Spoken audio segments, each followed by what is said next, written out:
Right now, it is so unfortunate for Ange Postecoglou, but I don't know whether I should blame him or I don't even know what to say about this man.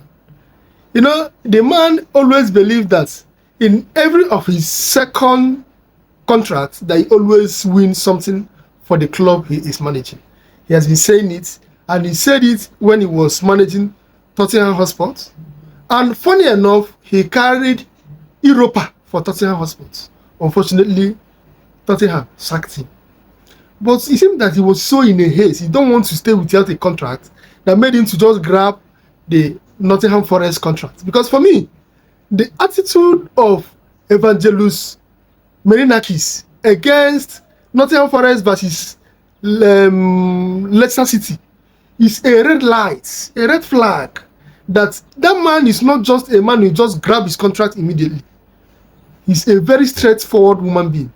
A man that will invest 100,000 and expect times 300 profits. Sorry to say, but that is the way I see it. Because if Nuno Espirito Santos was able to manage a club that was initially going for relegation, and he was able to maintain top 4 for a very long season for English League, and eventually settled when he lost that Leicester City, he eventually settled on 7th position.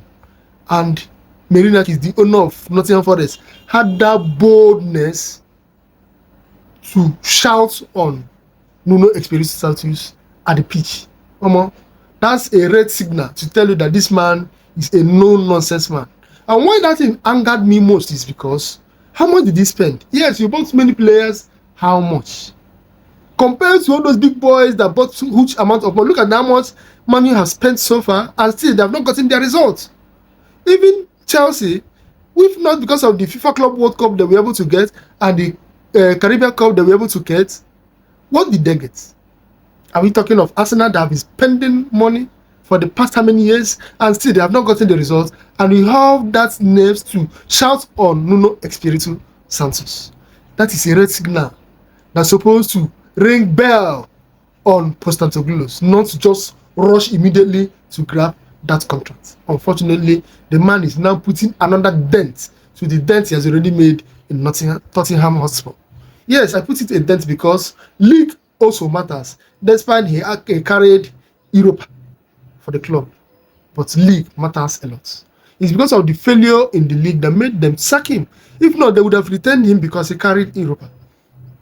Now, the young man, look at his worst record so far. He has played the 6th match so far. As at last match, he played 6 matches without any results, without any victory, making it the worst record for a new coach for the Nottingham Forest that have already gone for championship, gone for EFL. Their worst record for the past 100 years. Now he added another worst record by losing against Newcastle United. So unfortunate.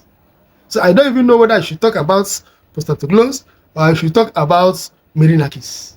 But the funny thing is that Nottingham Forest is gradually going to their comfort zone. Yes. Last season, their comfort zone is always struggling not to go for relegation. Unfortunately, mind you, they have carried Champions League in the past, but that was past. Unfortunately, or funny enough, last season, Nuno helped them to get to the level they got, and they then entered the mind of Marinakis. Anyway, the summary of the whole thing is that right now, Nuno Espirito Santos is enjoying the lack of stress of Marinakis. And right now, Nottingham Forest is gradually entering the comfort zone of relegation with the coach record of Postecoglou.